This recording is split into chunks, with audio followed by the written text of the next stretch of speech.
Hi ಎಲ್ರಿಗೂ ನಮಸ್ಕಾರ. Target coaching centre Vijayapura YouTube ಚಾನಲ್ಗೆ ಸ್ವಾಗತ. ಇವತ್ತಿನ ಈ ವಿಡಿಯೋದಲ್ಲಿ ಇತ್ತೀಚೆಗೆ ನಡೆದಂಥ ಒಡಿಶಾ ಯಶಸ್ಸಿನಲ್ಲಿ ನಡೆದಂಥ CGL ಪರೀಕ್ಷೆಯ ಕರೆಂಟ್ ಅಫೇರ್ಸ್ ಬಗ್ಗೆ ಮಾಹಿತಿಯನ್ನು ತೆಗೆದುಕೊಳ್ಳೋಣ. ಈ ಒಂದು ಪರೀಕ್ಷೆಯಲ್ಲಿ ಒಟ್ಟು 30 ಪ್ರಚಲಿತ ಘಟನೆಗಳ ಮೇಲಿನ ಪ್ರಶ್ನೆಗಳನ್ನು ಕೇಳಿದ್ದರು. ಆ 30 ಪ್ರಶ್ನೆಗಳ ಸಂಪೂರ್ಣ ಮಾಹಿತಿ ಹಾಗೂ ಆ ಪ್ರಶ್ನೆಗಳ ಬಗ್ಗೆ ವಿವರಣೆಯನ್ನು ಈ ಒಂದು ವಿಡಿಯೋದಲ್ಲಿ ನೋಡಿಕೊಳ್ಳೋಣ. ಬನ್ನಿ ಹಾಗಾದರೆ ಮೊದಲನೇ ಪ್ರಶ್ನೆ ನೋಡಿಕೊಳ್ಳೋಣ. ಪ್ರಧಾನಮಂತ್ರಿ ಶ್ರೀ ನರೇಂದ್ರ ಮೋದಿಯವರು ಇತ್ತೀಚೆಗೆ ಭೇಟಿ ನೀಡಿದಂತಹ ಬಂದರ್ ಶೇರಿ ಬೇಗವಾನ್ ಎಂಬುದು ಯಾವ ದೇಶದ ರಾಜಧಾನಿಯಾಗಿದೆ ಅನ್ನೋ ಪ್ರಶ್ನೆ ಇದೆ. ಇತ್ತೀಚೆಗೆ ನಮ್ಮ ಭಾರತದ ಪ್ರಧಾನಮಂತ್ರಿ ನರೇಂದ್ರ ಮೋದಿಯವರು ಬಂದರ್ ಶೇರಿ ಭಗವಾನ್ ಎನ್ನುವಂಥ ಒಂದು ಪ್ರದೇಶಕ್ಕೆ ಭೇಟಿ ನೀಡಿದರು. ಇದು ಬ್ರುನೈ ದೇಶದ ರಾಜಧಾನಿಯಾಗಿದೆ. ಬ್ರುನೈ ದೇಶ. ನೆಕ್ಸ್ಟ್, ಪ್ರಧಾನಿ ನರೇಂದ್ರ ಮೋದಿಯವರು ಇತ್ತೀಚೆಗೆ ಮಂಗಳವಾರ ಸೆಪ್ಟೆಂಬರ್ 3ನೇ ತಾರೀಕಿಗೆ ಬ್ರುನೈ ದೇಶದ ರಾಜಧಾನಿಯಾದಂತಹ ಬಂದರ್ ಶೇರಿ ಬೇಗವಾನ್ಗೆ ಭೇಟಿಯನ್ನು ನೀಡಿದ್ದರು. ಇದು ಆಗ್ನೇಯ ಏಷ್ಯಾ ರಾಷ್ಟ್ರಕ್ಕೆ ಭೇಟಿ ನೀಡಿದಂತಹ ಭಾರತದ ಮೊದಲ ಪ್ರಧಾನಮಂತ್ರಿಯಾಗಿ ನರೇಂದ್ರ ಮೋದಿಯವರು ಭೇಟಿ ನೀಡಿದ್ದಾರೆ. ಪ್ರಧಾನಮಂತ್ರಿಯವರು ಭಾರತದ ಹೈಕಮಿಷನರ್ನ ಚಾನ್ಸರಿಯನ್ನು ಉದ್ಘಾಟಿಸಿದರು ಮತ್ತು ಒಮರ್ ಅಲಿ ಸೈಫುದ್ದೀನ್ ಮಸೂದಿಗೆ ಭೇಟಿ ನೀಡಿದರು. ಪರೀಕ್ಷೆಯಲ್ಲಿ ಪ್ರಶ್ನೆ ಕೇಳಬಹುದು, ಒಮರ್ ಅಲಿ ಸೈಫುದ್ದೀನ್ ಮಸೂದಿ ಯಾವ ದೇಶದಲ್ಲಿ ಕಂಡುಬರುತ್ತದೆ ಎಂದು. ಇದು ಬ್ರುನೈ ದೇಶದಲ್ಲಿ ಕಂಡುಬರುತ್ತದೆ. ಸುಮಾರು 14,000 ಭಾರತೀಯರು ಪ್ರಸ್ತುತ ಬ್ರುನೈನಲ್ಲಿ ವಾಸಿಸುತ್ತಿದ್ದಾರೆ ಹಾಗೂ ಆಗ್ನೇಯ ಏಷ್ಯಾದ ಪ್ರಮುಖವಾದಂತಹ ತೈಲವನ್ನು ಉತ್ಪಾದಿಸುವಂಥ ರಾಷ್ಟ್ರವಾಗಿದೆ ಬ್ರುನೈ ದೇಶವು. ನೆಕ್ಸ್ಟ್ ಕ್ವೆಶನ್, 2024 ಆಗಸ್ಟ್ನಲ್ಲಿ ಸಾಮಾಜಿಕ ಮಾಧ್ಯಮ ಪ್ಲಾಟ್ಫಾರ್ಮ್ ಎಕ್ಸನ್ನು ಯಾವ ದೇಶದ ಸುಪ್ರೀಂ ಕೋರ್ಟ್ ನಿಷೇಧಿಸಿದೆ ಅನ್ನೋ ಪ್ರಶ್ನೆ ಇದೆ. ಇದಕ್ಕೆ ಹಿಂದಿನ ಹೆಸರು ಟ್ವಿಟರ್ ಎಂದು ಕರೀತಿದ್ದರು. ಇದರ ಸಂಸ್ಥಾಪಕರು ಎಲನ್ ಮಸ್ಕ್ ಅವರಿದ್ದಾರೆ. ಇದನ್ನು ಇತ್ತೀಚೆಗೆ ಬ್ರೆಜಿಲ್ ದೇಶದಲ್ಲಿ ನಿಷೇಧಿಸಲಾಗಿದೆ. ಯಾವ ದೇಶ ಅಂದರೆ ಬ್ರೆಜಿಲ್ ದೇಶದಲ್ಲಿ. ನೆಕ್ಸ್ಟ್ ಕ್ವೆಶನ್, ಟೆಲಿಗ್ರಾಮ್ನ ಸ್ಥಾಪಕ ಮತ್ತು CEO ಅವರನ್ನು ಆಗಸ್ಟ್ ಕೊನೆಯ ವಾರದಲ್ಲಿ ಫ್ರಾನ್ಸ್ನಲ್ಲಿ ಬಂಧಿಸಲಾಯಿತು. ಹಾಗಾದರೆ ಅವರ ಹೆಸರೇನು ಎನ್ನುವ ಪ್ರಶ್ನೆ ಇದೆ. ಟೆಲಿಗ್ರಾಮ್ ನಾವೆಲ್ಲ ಯೂಸ್ ಮಾಡುವಂಥ ಈ ಒಂದು ಟೆಲಿಗ್ರಾಮ್ನ ಸ್ಥಾಪಕ ಹಾಗೂ CEO ಅವರನ್ನು ಫ್ರಾನ್ಸ್ನಲ್ಲಿ ಇತ್ತೀಚೆಗೆ ಬಂಧಿಸಲಾಗಿತ್ತು. ಹಾಗಾದರೆ ಅವರ ಹೆಸರೇನು ಎನ್ನುವುದು ಪ್ರಶ್ನೆಯನ್ನು ಕೇಳಿದ್ದಾರೆ. ಇದಕ್ಕೆ ಸರಿಯಾದ ಉತ್ತರ ಪಾವೆಲ್ ಡುರಾವೋ. ಇವರು ಟೆಲಿಗ್ರಾಮ್ನ ಸ್ಥಾಪಕ ಮತ್ತು CEO ಆಗಿದ್ದಾರೆ. ಇವರನ್ನು ಇತ್ತೀಚೆಗೆ ಫ್ರಾನ್ಸ್ನಲ್ಲಿ ಬಂಧಿಸಲಾಗಿತ್ತು. ನೆಕ್ಸ್ಟ್ ಕ್ವೆಶನ್, ವರ್ಲ್ಡ್ ರಿಪೋರ್ಟ್ 2024 ಈ ಕೆಳಗಿನ ಯಾವ ಸಂಸ್ಥೆಗಳು ಜೂನ್ 2024 ಬಿಡುಗಡೆ ಮಾಡಿದೆ ಅನ್ನೋ ಪ್ರಶ್ನೆ ಇದೆ. ವರ್ಲ್ಡ್ ಡ್ರಗ್ ರಿಪೋರ್ಟ್ ಇದನ್ನು ಇತ್ತೀಚೆಗೆ UNODC ಎನ್ನುವ ಕಂಪನಿ ಬಿಡುಗಡೆ ಮಾಡಿದೆ. ಇದರ ಬಗ್ಗೆ ಹೆಚ್ಚಿನ ಮಾಹಿತಿಯನ್ನು ತಿಳಿದುಕೊಳ್ಳುವುದಾದರೆ, ಪ್ರತಿ ವರ್ಷ ವಾರ್ಷಿಕವಾಗಿ ಜೂನ್ 26ರಂದು ವಿಶ್ವ ಡ್ರಗ್ ದಿನವೆಂದು ಆಚರಿಸಲಾಗುತ್ತದೆ. ಈ ಒಂದು ದಿನದಂದು UNODC ಇತ್ತೀಚೆಗೆ ತನ್ನ ವಾರ್ಷಿಕ ಡ್ರಗ್ ಔಷಧ ವರದಿಯನ್ನು ಬಿಡುಗಡೆ ಮಾಡಿದೆ. ಈ UNODC ಇದರ ಲಾಂಗ್ ಫಾರ್ಮ್ ಏನಪ್ಪ ಅಂದರೆ United Nations office on drugs and crime. United Nations office on drugs and crime ಆಗಿದೆ. ಇದು ಜಾಗತಿಕವಾಗಿ ಮಾದಕ ದ್ರವ್ಯ ಸೇವನೆ ಮತ್ತು ಕಳ್ಳ ಸಾಗಣೆಯನ್ನು ಎದುರಿಸುವ ಗುರಿಯನ್ನು ಹೊಂದಿದೆ. ನೆಕ್ಸ್ಟ್ ಕ್ವೆಶನ್, ಮಂಕಿ ಪಾಕ್ಸ್ ಅನ್ನು WHO ಅಂತಾರಾಷ್ಟ್ರೀಯ ಕಾಳಜಿಯ ಸಾರ್ವಜನಿಕ ಆರೋಗ್ಯ ತುರ್ತು ಪರಿಸ್ಥಿತಿ ಎಂದು ಇತ್ತೀಚೆಗೆ ಘೋಷಿಸಿತು. ಈ ವರ್ಷ ಹೆಚ್ಚಿನ ಮಂಕಿ ಪಾಕ್ಸ್ ಪ್ರಕರಣಗಳು ಈ ಕೆಳಗಿನ ಯಾವ ದೇಶದಲ್ಲಿ ವರದಿಯಾಗಿವೆ ಎನ್ನುವ ಪ್ರಶ್ನೆ ಇದೆ. ಇದಕ್ಕೆ ಸರಿಯಾದ ಉತ್ತರ ಆಫ್ರಿಕಾ ಖಂಡದಲ್ಲಿ ಇತ್ತೀಚೆಗೆ ಅತಿ ಹೆಚ್ಚು ಮಂಕಿ ಪಾಕ್ಸ್ ಪ್ರಕರಣಗಳು ವರದಿಯಾಗಿವೆ. ಇದರ ಬಗ್ಗೆ ಹೆಚ್ಚಿನ ಮಾಹಿತಿಯನ್ನು ತಿಳಿದುಕೊಳ್ಳುವುದಾದರೆ, ಡೆಮೊಕ್ರೆಟಿಕ್ ರಿಪಬ್ಲಿಕ್ ಆಫ್ ಕಾಂಗೋ ಇದು ಆಫ್ರಿಕಾ ಖಂಡದಲ್ಲಿ ಕಂಡುಬರುತ್ತದೆ ಮತ್ತು ಆಫ್ರಿಕಾದಲ್ಲಿ ಹೆಚ್ಚುತ್ತಿರುವಂತಹ ದೇಶಗಳಲ್ಲಿ ಎಂಪಾಕ್ಸ್ ಉಲ್ಬಣವು ಅಂತಾರಾಷ್ಟ್ರೀಯ ಆರೋಗ್ಯ ನಿಯಮಗಳ ಅಡಿಯಲ್ಲಿ ಅಂತಾರಾಷ್ಟ್ರೀಯ ಕಾಳಜಿಯ ಸಾರ್ವಜನಿಕ ಆರೋಗ್ಯ ತುರ್ತು ಸ್ಥಿತಿಯಾಗಿದೆ ಎಂದು ಇತ್ತೀಚೆಗೆ WHO ವರ್ಲ್ಡ್ ಹೆಲ್ತ್ ಆರ್ಗನೈಜೇಷನ್ನ ಡೈರೆಕ್ಟರ್ ಜನರಲ್ ಆದಂಥ ಟೆಡ್ರೋಸ್ ಅಧಾನಮ್ ಗೆಬ್ರೆಯೆಸಸ್ ಅವರು ಘೋಷಿಸಿದ್ದಾರೆ.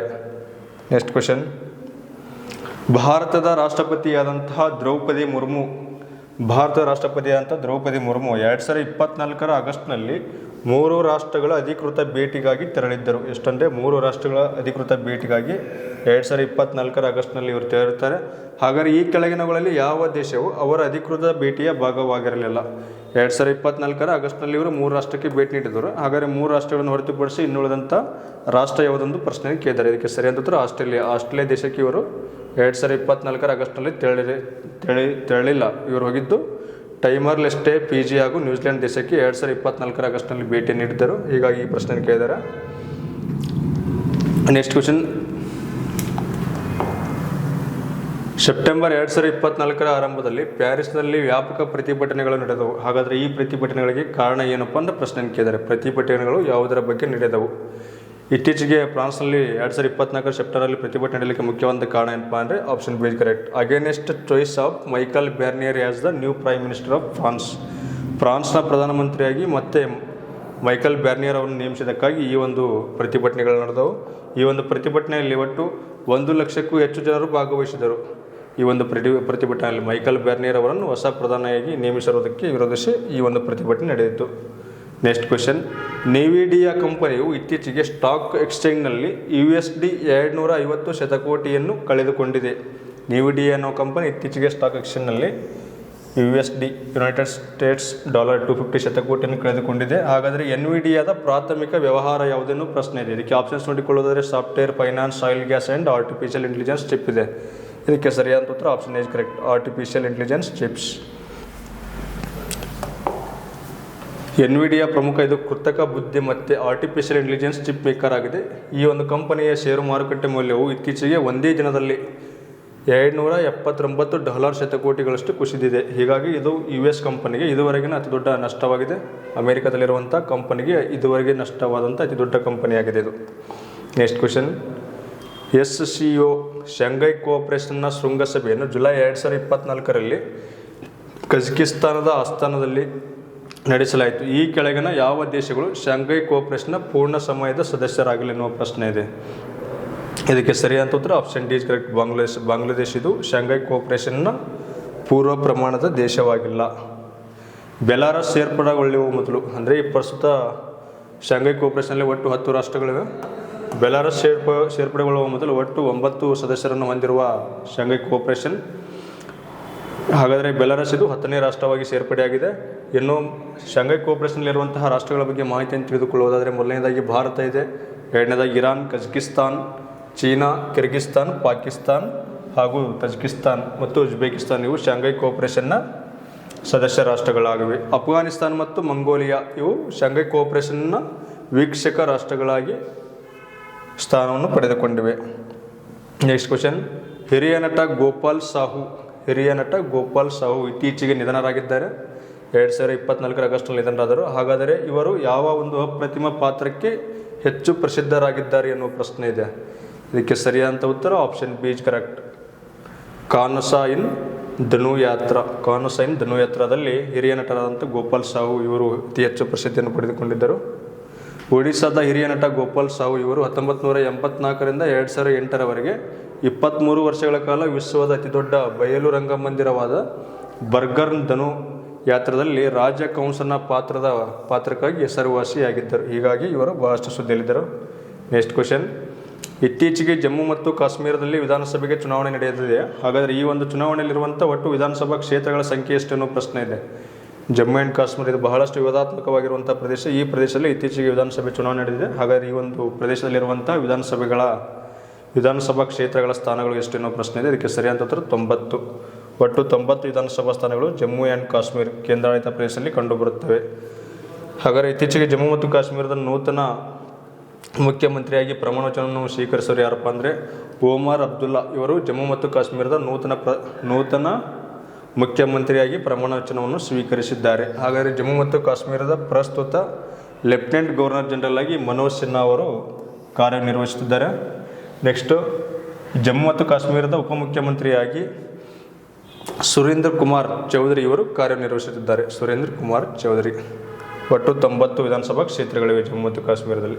Next question, on which day does India celebrated it's teachers day every year ಎನ್ನುವ ಪ್ರಶ್ನೆ ಇದೆ. ಪ್ರತಿ ವರ್ಷ ರಾಷ್ಟ್ರೀಯ ಶಿಕ್ಷಕರ ದಿನಾಚರಣೆಯನ್ನು ಭಾರತದಲ್ಲಿ ಯಾವ ದಿನದಂದು ಆಚರಿಸಲಾಗುತ್ತದೆ ಎನ್ನುವ ಪ್ರಶ್ನೆ ಇದೆ. ಇದಕ್ಕೆ ಸರಿಯಾದ ಉತ್ತರ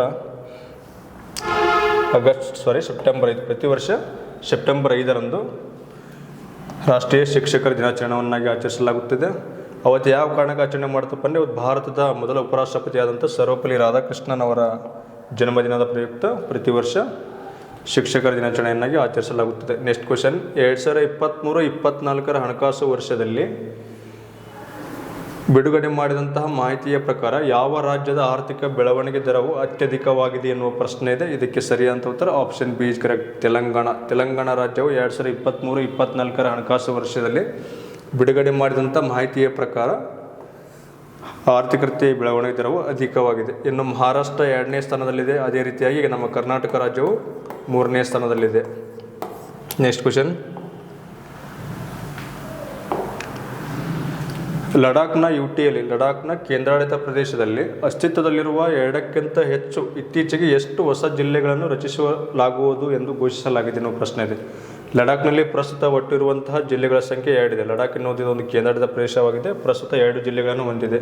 ಹಾಗಾದರೆ ನೂತನವಾಗಿ ಇತ್ತೀಚೆಗೆ ಇದಕ್ಕೆ 5 ಜಿಲ್ಲೆಗಳನ್ನು ಸೇರ್ಪಡೆ ಮಾಡಲಾಗುವುದು ಅಥವಾ 5 ಜಿಲ್ಲೆಗಳನ್ನು ರಚಿಸಲಾಗುವುದು ಎಂದು ನಮ್ಮ ಭಾರತದ ಗೃಹ ಸಚಿವರಾದಂಥ ಅಮಿತ್ ಶಾ ಅವರು ಘೋಷಿಸಿದ್ದಾರೆ. ಹೀಗಾಗಿ ಒಟ್ಟು ಲಡಾಖ್ನಲ್ಲಿ 7 ಹೊಸ ಜಿಲ್ಲೆ, ಟೋಟಲ್ ಆಗಿ ಮುಂಚೆ 2 ಮತ್ತು ನೂತನವಾಗಿ 5, ಟೋಟಲ್ ಒಟ್ಟು 7 ಜಿಲ್ಲೆಗಳನ್ನು ಹೊಂದಲಿದೆ.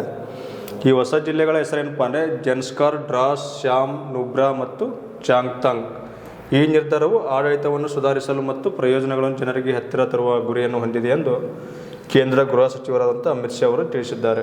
Next question, AJ. ನುರಾನಿ ಎನ್ನುವರು ಇತ್ತೀಚೆಗೆ ನಿಧನರಾಗಿದ್ದಾರೆ. ಹಾಗಾದರೆ ಅವರು ಈ ಕೆಳಗಿನ ಯಾವ ಒಂದು ಕ್ಷೇತ್ರದಲ್ಲಿ ಗುರುತಿಸಿಕೊಂಡಿದ್ದಾರೆ ಎನ್ನುವ ಪ್ರಶ್ನೆ ಇದೆ. ಇದಕ್ಕೆ ಸರಿಯಾದ ಉತ್ತರ ಆಪ್ಷನ್ ಎ ಕರೆಕ್ಟ್. ಅಲ್ಲ, ಇವರು ಕಾನೂನು ತಜ್ಞರಾಗಿದ್ದರು, ಎ.ಜೆ. ನುರಾನಿ ಎನ್ನುವರು. ನೆಕ್ಸ್ಟ್ ಕ್ವಶನ್, ಚಂದ್ರಯಾನ-3 ಸಾಧನೆಗಳನ್ನು ಗುರುತಿಸಲು ಮೊದಲ ರಾಷ್ಟ್ರೀಯ ಬಾಹ್ಯಾಕಾಶ ದಿನವನ್ನು ಈ ದಿನದಂದು ಆಚರಿಸಲಾಯಿತು ಎನ್ನುವ ಪ್ರಶ್ನೆ ಇದೆ. ಇದಕ್ಕೆ ಸರಿಯಾದ ಉತ್ತರ option B is correct. August 23ರಂದು ಪ್ರತಿ ವರ್ಷ ವಿಶ್ವ ಬಾಹ್ಯಾಕಾಶ ದಿನವನ್ನಾಗಿ ಆಚರಿಸಲಾಗುತ್ತಿದೆ. ಚಂದ್ರಯಾನ-3 ಎಂಬ ಒಂದು ಲ್ಯಾಂಡರ್, ಇದು ಅಲ್ಲಿ ಚಂದ್ರನಲ್ಲಿ ಲ್ಯಾಂಡ್ ಆದ ಪ್ರಯುಕ್ತ ಈ ಒಂದು ದಿನವನ್ನು ಆಚರಿಸಲಾಗುತ್ತದೆ. ಆಗಸ್ಟ್ 23ನೇ ತಾರೀಕು ಲ್ಯಾಂಡ್ ಆಗಿದೆ. ಹೀಗಾಗಿ ಪ್ರತಿ ವರ್ಷ ಆಗಸ್ಟ್ 23ರಂದು ವಿಶ್ವ ಬಾಹ್ಯಾಕಾಶ ದಿನವನ್ನಾಗಿ ಆಚರಿಸಲಾಗುತ್ತದೆ. ಈ ಒಂದು ಪ್ರಶ್ನೆಯನ್ನು ಇತ್ತೀಚೆಗೆ KE ಎಕ್ಸಾಮ್ನಲ್ಲಿ ಪ್ರಶ್ನೆಯನ್ನು ಕೇಳಿದರು. ನೆಕ್ಸ್ಟ್ ಕ್ವೆಶ್ಚನ್, ಮಲೇಷಿಯಾದ ಪ್ರಧಾನಿಯವರು 2024ರ ಆಗಸ್ಟ್ನಲ್ಲಿ ಅಧಿಕೃತ ಭೇಟಿಗಾಗಿ ಭಾರತಕ್ಕೆ ಬಂದಿದ್ದರು. ಹಾಗಾದರೆ ಅವರನ್ನು ಹೆಸರಿಸಿ ಎನ್ನುವ ಪ್ರಶ್ನೆ ಇದೆ. ಮಲೇಷಿಯಾದ ಪ್ರಧಾನಮಂತ್ರಿ 2024ರಲ್ಲಿ ಆಗಸ್ಟ್ನಲ್ಲಿ ಭಾರತಕ್ಕೆ ಬಂದಿದ್ದರು. ಅವರ ಹೆಸರು ಏನಪ್ಪ ಅಂದರೆ ಅನ್ವರ್ ಇಬ್ರಾಹಿಂ. ಇವರು 2024ರ ಆಗಸ್ಟ್ನಲ್ಲಿ ಭಾರತಕ್ಕೆ ಬಂದಿದ್ದರು. ಹೀಗಾಗಿ ಇವರ ಮೇಲೆ ಪ್ರಶ್ನೆಯನ್ನು ಕೇಳಿದ್ದಾರೆ. ಪ್ರಧಾನಮಂತ್ರಿ ನರೇಂದ್ರ ಮೋದಿಯವರ ಆಹ್ವಾನದ ಮೇರೆಗೆ ಡಾಟೋ ಶೆರಿ ಅನ್ವರ್ ಬಿನ್ ಇಬ್ರಾಹಿಂ ಇವರು ಭಾರತಕ್ಕೆ ಆಗಸ್ಟ್ 19ರಿಂದ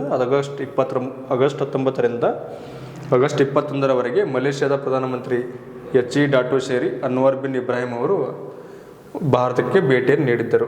ನೆಕ್ಸ್ಟ್ ಕ್ವೆಶ್ಚನ್, ನ್ಯಾಯಮೂರ್ತಿ ಹೇಮಾ ಸಮಿತಿ ವರದಿಯನ್ನು ಇತ್ತೀಚೆಗೆ ಸಾರ್ವಜನಿಕರೊಂದಿಗೆ ಹಂಚಿಕೊಳ್ಳಲಾಗಿದೆ. ಹಾಗಾದರೆ ಈ ಒಂದು ನ್ಯಾಯದ ಆದೇಶ ಏನಾಗಿತ್ತು? ಈ ಒಂದು ಸಮಿತಿಯ ಒಂದು ಉದ್ದೇಶ ಏನಾಗಿದೆ ಅನ್ನೋ ಪ್ರಶ್ನೆ ಇದೆ. ನ್ಯಾಯಮೂರ್ತಿ ಹೇಮಾ ಸಮಿತಿ ವರದಿ ಇದು ಬಹಳಷ್ಟು ಪ್ರಚಲಿತದಲ್ಲಿ ಸುದ್ದಿಯಲ್ಲಿದೆ. ಹೀಗಾಗಿ ಪರೀಕ್ಷೆಯಲ್ಲಿ ಈ ಒಂದು ಪ್ರಶ್ನೆಯನ್ನು ಕೇಳಿದರೆ ಇದಕ್ಕೆ ಸರಿಯಾದ ಉತ್ತರ ಆಪ್ಷನ್ ಎ ಕರೆಕ್ಟ್. ಕೇರಳ ರಾಜ್ಯದಲ್ಲಿ ಚಲನಚಿತ್ರದ ಉದ್ಯಮದಲ್ಲಿ ಮಹಿಳೆಯರು ಎದುರಿಸುತ್ತಿರುವಂತಹ ಸವಾಲುಗಳನ್ನು ಅಧ್ಯಯನ ಮಾಡಿ ಈ ಒಂದು ಸಮಿತಿಯು ವರದಿಯನ್ನು ಸಲ್ಲಿಸಿದೆ. ಯಾವುದು? ನ್ಯಾಯಮೂರ್ತಿ ಹೇಮಾ ಸಮಿತಿ. ನೆಕ್ಸ್ಟ್ ಕ್ವೆಶ್ಚನ್, ಇತ್ತೀಚೆಗೆ ಯಾವ ಜಪಾನಿನ ಅನಿಮಿನೇಟರ್ ಪ್ರತಿಷ್ಠಿತ ರಾಮನ್ ಮ್ಯಾಗ್ನಿಸಸ್ ಪ್ರಶಸ್ತಿ 2024 ನೀಡಿ ಗೌರವಿಸಲಾಗಿದೆ ಅನ್ನೋ ಪ್ರಶ್ನೆ ಇದೆ. ಯಾವ ಜಪಾನಿನ ಅನಿಮಿನೇಟರ್ಗೆ ಪ್ರತಿಷ್ಠಿತ ರಾಮನ್ ಮ್ಯಾಗ್ನಿಸ್ 2024 ಅವಾರ್ಡ್ ನೀಡಿ ಗೌರವಿಸಲಾಗಿದೆ ಅನ್ನೋ ಪ್ರಶ್ನೆ ಇದೆ. ಇದಕ್ಕೆ ಸರಿಯಾದ ಉತ್ತರ option C is correct. Hayao Miyazaki. Ramon Magsaysay 2024ರ ಪ್ರಶಸ್ತಿಯನ್ನು ಹಯಾಮೋ ಮಿಯಾಜಾಕಿ ಅವರು ಪರಿಸರ ಸಂರಕ್ಷಣೆ ಮತ್ತು ಅನಿಮಿನೇಷನ್ ಮೂಲಕ ಶಾಂತಿಯುತ ಉತ್ತೇಜನವನ್ನು ಉತ್ತೇಜಿಸಲು ಅವರ ಮಹತ್ವದ ಕೊಡುಗೆಗಾಗಿ 2024ರ ಪ್ರತಿಷ್ಠಿತ ರಾಮನ್ ಮ್ಯಾಗ್ನಿಸಸ್ ಅವಾರ್ಡ್ ನೀಡಲಾಗಿದೆ. ಈ ರಾಮನ್ ಮ್ಯಾಗ್ನಿಸಸ್ ಅವಾರ್ಡ್ಗೆ ಇದಕ್ಕೆ ಏಷ್ಯಾದ ನೋಬೆಲ್ ಎಂದು ಸಹ ಕರೆಯಲಾಗುತ್ತದೆ. ಏನಪ್ಪ ಅಂದರೆ ಏಷ್ಯಾದ ನೋಬೆಲ್ ಎಂದು. ನೆಕ್ಸ್ಟ್ ಕ್ವೆಶ್ಚನ್,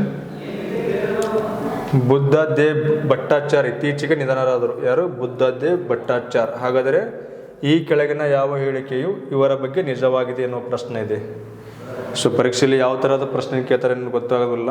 ಇದಕ್ಕೆ ಸರಿಯಾದ ಉತ್ತರ ಆಪ್ಷನ್ ಸಿ ಇಸ್ ಕರೆಕ್ಟ್. 2000ರಿಂದ 2011ರವರ ಅವಧಿಯಲ್ಲಿ ಇವರು ಪಶ್ಚಿಮ ಬಂಗಾಳದ ಮುಖ್ಯಮಂತ್ರಿಯಾಗಿ ಕಾರ್ಯನಿರ್ವಹಿಸಿದ್ದಾರೆ. ಬುದ್ಧದೇವ್ ಭಟ್ಟಾಚಾರ್ ಇವರು ಕಮ್ಯುನಿಸ್ಟ್ ಪಾರ್ಟಿ ಆಫ್ ಇಂಡಿಯಾ ಮಾರ್ಕ್ಸ್ವಾದಿಯ ಪ್ರಮುಖ ನಾಯಕರಾಗಿದ್ದರು ಮತ್ತು 2000ರಿಂದ 2011ರವರೆಗೆ ಪಶ್ಚಿಮ ಬಂಗಾಳದ ಮುಖ್ಯಮಂತ್ರಿಯಾಗಿ 11 ವರ್ಷಗಳ ಕಾಲ ಸೇವೆಯನ್ನು ಸಲ್ಲಿಸಿದ್ದಾರೆ. Next question, the golden road how ancient ಇಂಡಿಯಾದ ಇಂಡಿಯಾ ಟ್ರಾನ್ಸ್ಫಾರ್ಮ್ ದಿ ವರ್ಲ್ಡ್ ಈ ಒಂದು ಪುಸ್ತಕದ ಲೇಖಕರು ಯಾರು ಎನ್ನುವ ಪ್ರಶ್ನೆ ಇದೆ. ಸೊ ಇದಕ್ಕೆ ಸರಿಯಾದ ಉತ್ತರ ಆಪ್ಷನ್ಸ್ಗಳು ನೋಡಿಕೊಳ್ಳೋದ್ರೆ A.L. ಬಾಷಮ್, ವಿಲಿಯಂ ಡಾಲಿಂಪಲ್, ರೋಮಿಲಾ ಥಾಪರ್ ಹಾಗೂ R.S. ಶರ್ಮಾ ಇದ್ದಾರೆ.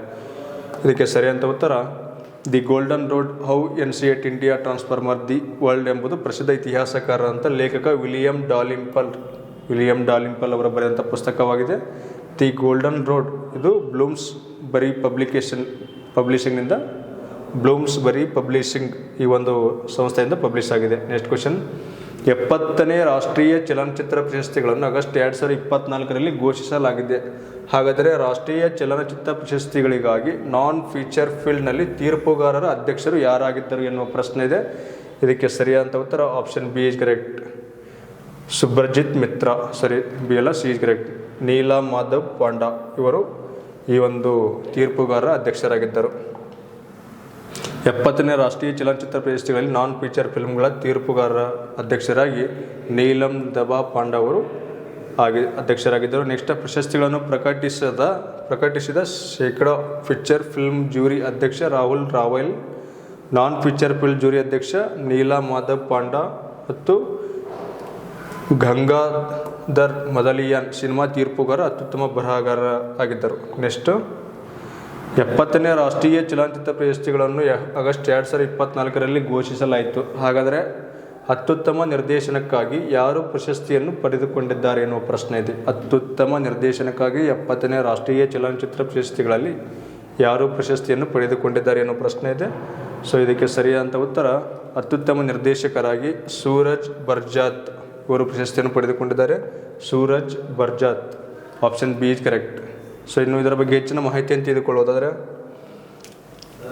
ಇನ್ನು ನಮ್ಮ ಕರ್ನಾಟಕದ ಕಾಂತಾರ ಚಿತ್ರದ ನಟರಾದಂತಹ ರಿಷಬ್ ಶೆಟ್ಟಿ ಇವರು ಪ್ರಮುಖ ಪಾತ್ರದಲ್ಲಿ ಅತ್ಯುತ್ತಮ ನಟ ಎನ್ನುವ ಪ್ರಶಸ್ತಿಗೆ ಭಾಜನರಾಗಿದ್ದಾರೆ. ಅದೇ ರೀತಿಯಾಗಿ ಜನಪ್ರಿಯ ಚಲನಚಿತ್ರವಾಗಿ ಸಹ ಕಾಂತಾರ ಆಯ್ಕೆಯಾಗಿದೆ.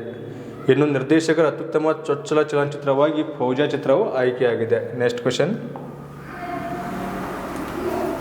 ನೋಡ್ರಿ, ಪ್ರಶ್ನೆ ಯಾವ ಥರ ಇದೆ. ಅವರು ಪ್ಯಾರಿಸ್ ಪ್ಯಾರಾಲಿಂಪಿಕ್ಸ್ನಲ್ಲಿ 2024ರಲ್ಲಿ ಮಹಿಳೆಯರ 10 ಮೀಟರ್ ಏರ್ ರೈಫಲ್ ಸ್ಟ್ಯಾಂಡಿಂಗ್ನಲ್ಲಿ ಭಾರತಕ್ಕಾಗಿ ಚಿನ್ನದ ಪದಕವನ್ನು ಗೆದ್ದರು. ಹಾಗಾದರೆ ಅವರನ್ನು ಹೆಸರಿಸಿ ಎನ್ನುವ ಪ್ರಶ್ನೆ ಇದೆ. ಈ ಥರದ ಪ್ರಶ್ನೆಗಳನ್ನು ಪರೀಕ್ಷೆಯಲ್ಲಿ ಪ್ರಶ್ನೆ ಕೇಳ್ತಾರೆ. ಸೊ ಇದಕ್ಕೆ ಸರಿಯಾದ ಉತ್ತರ ಅವನಿ ಲೇಖರ ಇವರು ಏರ್ ರೈಫಲ್ ಸ್ಟ್ಯಾಂಡಿಂಗ್ನಲ್ಲಿ 10 ಮೀಟರ್ ಒಂದು ಸ್ಪರ್ಧೆಯಲ್ಲಿ ಚಿನ್ನದ ಪದಕವನ್ನು ಪಡೆದುಕೊಂಡಿದ್ದಾರೆ. ಪ್ಯಾರಿಸ್ ಒಲಿಂಪಿಕ್ಸ್ ಗೇಮ್ಸ್ 2024ರಲ್ಲಿ ಭಾರತವು ಕೆಲವು ಪ್ರಭಾವಶಾಲಿ ಪ್ರದರ್ಶನಗಳನ್ನು ಹೊಂದಿತ್ತು. ಅವನಿ ಲೇಖರ ಪ್ಯಾರಾಲಿಂಪಿಕ್ಸ್ ಗೇಮ್ಸ್ನಲ್ಲಿ 2 ಚಿನ್ನದ ಪದಕಗಳನ್ನು ಗೆದ್ದ ಮೊದಲ ಭಾರತೀಯ ಮಹಿಳೆಯಾಗಿದ್ದಾರೆ. ಯಾರು? ಅವನಿ ಲೇಖರ ಪ್ಯಾರಾ ಒಲಿಂಪಿಕ್ಸ್ನಲ್ಲಿ 2 ಚಿನ್ನದ ಪದಕಗಳನ್ನು ಗೆದ್ದಂಥ ಮೊದಲ ಮಹಿಳೆಯಾಗಿದ್ದಾರೆ. ಇವರು 10 ಮೀಟರ್ ಏರ್ ರೈಫಲ್ ಸ್ಟ್ಯಾಂಡಿಂಗ್ನಲ್ಲಿ ಶೂಟಿಂಗ್ ಇವೆಂಟ್ನಲ್ಲಿ ವಿಶ್ವ ದಾಖಲೆ ಸ್ಕೋರ್ನೊಂದಿಗೆ ಪ್ರಶಸ್ತಿಯನ್ನು ಉಳಿಸಿಕೊಂಡರು. ನೆಕ್ಸ್ಟ್ ಕ್ವೆಶನ್, ಇವರು ಪ್ಯಾರಿಸ್ ಒಲಿಂಪಿಕ್ಸ್ 2024ರಲ್ಲಿ ಪುರುಷರ ಸಿಂಗಲ್ಸ್ ವಿಭಾಗದಲ್ಲಿ ಬ್ಯಾಡ್ಮಿಂಟನ್ನಲ್ಲಿ ಭಾರತಕ್ಕೆ ಚಿನ್ನದ ಪದಕವನ್ನು ಗೆದ್ದುಕೊಟ್ಟಿದ್ದಾರೆ. ಹಾಗಾದರೆ ಅವರನ್ನು ಹೆಸರಿಸಿ ಎನ್ನುವ ಪ್ರಶ್ನೆ ಇದೆ. ಪರೀಕ್ಷೆಯಲ್ಲಿ ಯಾವ ಥರ ಪ್ರಶ್ನೆ ಕೇಳ್ತಾರೆ? ಈ ಥರ ಪ್ರಶ್ನೆ ಕೇಳ್ತಾರೆ. ಸೊ ಇದಕ್ಕೆ ಸರಿಯಾದ ಉತ್ತರ 2024ರ ಪ್ಯಾರಿಸ್ ಪ್ಯಾರಾಲಿಂಪಿಕ್ಸ್ ಬ್ಯಾಡ್ಮಿಂಟನ್ನಲ್ಲಿ ಪುರುಷರ ಸಿಂಗಲ್ಸ್ SL3 ವಿಭಾಗದಲ್ಲಿ ಚಿನ್ನದ ಪದಕವನ್ನು ಪಡೆದಂಥ ಭಾರತದ ಪ್ಯಾರಾ ಶಟ್ಲರ್ ಯಾರಪ್ಪ ಅಂದರೆ ನಿತೇಶ್ ಕುಮಾರ್ ಇವರು ಭಾರತದ ಪರವಾಗಿ ಪ್ಯಾರಿಸ್ ಒಲಿಂಪಿಕ್ಸ್ನಲ್ಲಿ ಬ್ಯಾಡ್ಮಿಂಟನ್ ಸಿಂಗಲ್ಸ್ನಲ್ಲಿ ಚಿನ್ನದ ಪದಕವನ್ನು ತಂದುಕೊಟ್ಟಿದ್ದಾರೆ. ನೆಕ್ಸ್ಟ್, ಇದಿಷ್ಟು ಈ ವಿಡಿಯೋದಲ್ಲಿನ ಮಾಹಿತಿ. ಸೊ ಪ್ರತಿದಿನ ಉತ್ತಮವಾದಂಥ ಮಾಹಿತಿಗಾಗಿ ನಮ್ಮ ಯೂಟ್ಯೂಬ್ ಚಾನಲ್ನ ಫಾಲೋ ಮಾಡಿ. ಧನ್ಯವಾದಗಳು.